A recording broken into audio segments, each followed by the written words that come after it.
नमस्कार मु पल्लव कुमार लिमा पुणी आपणक सम्मुख को आसी पुणी थरे से ओडिशा धर्म स्वाधीनता आईन 1967 उपरे किछि आलोचना रखुछि।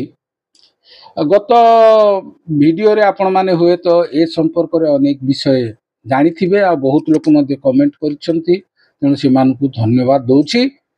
आपण मानकर एई प्रकार उत्साह देखि पुणी आउ थरे मु आछि आगामी दिन मध्य या उपरे विभिन्न विशेषज्ञ मानकु नै मु आपण निकट को आसी। तबे गोटे कथा कहि रखुछि आरंभरु जे मने रखंतु जे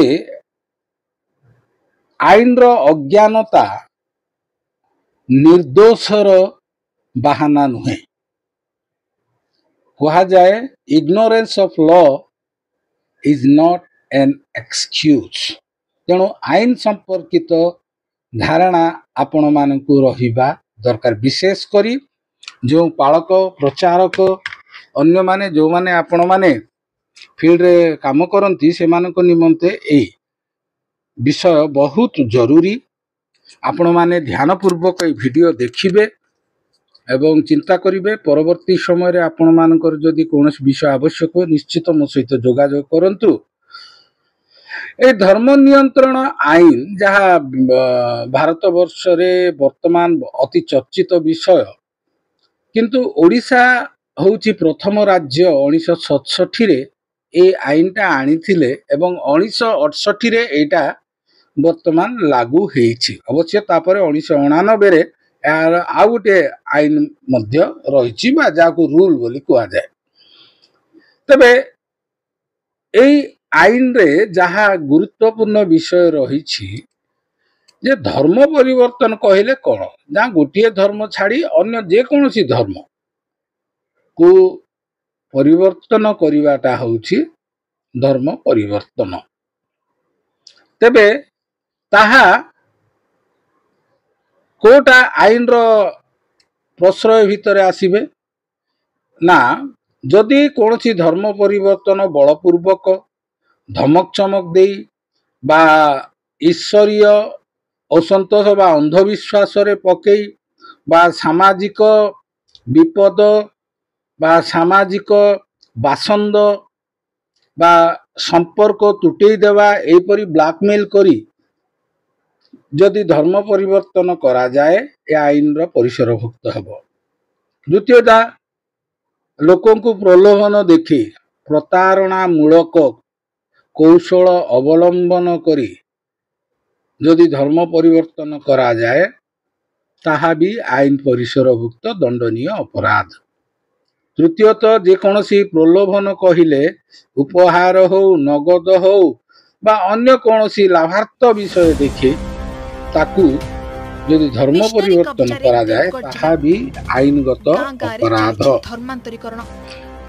आउ ए धर्मांतरीकरण को ए आईन लागू हुए जहाँ मु कहली आपनकु जे बलपूर्वक हो प्रतारणा पूर्वक हो बा ठकई करी धर्म परिवर्तन करा जाए ताहले निश्चित भावे एटा दंडनीय अपराध।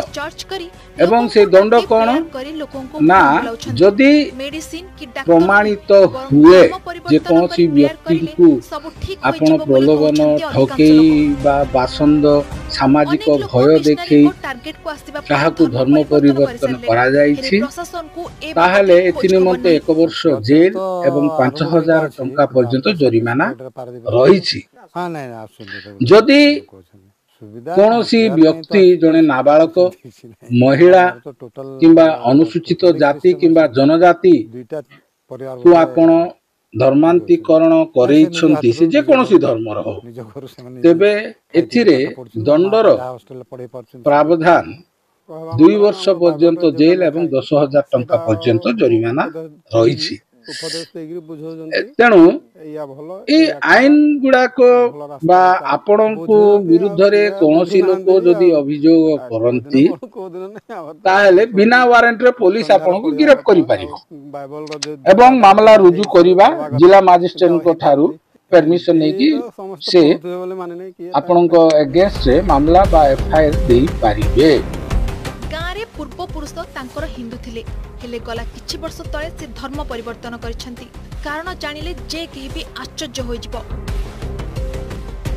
କେବଳ ଏହା ଗୋଟିଏ ଗାଁର ଚିତ୍ର ନୁହେଁ, ଦେବଗଡ଼ର ଅଧିକାଂଶ ଗାଁର ଲୋକେ ଏବେ ଧର୍ମ ପରିବର୍ତ୍ତନ କରିସାରିଲେଣି। ଆଦିବାସୀଙ୍କୁ ହିନ୍ଦୁ ଧର୍ମରୁ ଧର୍ମାନ୍ତରୀକରଣ କରାଇ ଦିଆଗଲାଣି। ପ୍ରତି ଗାଁରେ ଚର୍ଚ୍ଚ ଆଉ ଲୋକଙ୍କୁ ଭୁଆଁ ବୁଲାଇବାକୁ ଜଣେ ଜଣେ ପାଦ୍ରୀଙ୍କୁ ନିଯୁକ୍ତି ଦିଆଯାଉଛି।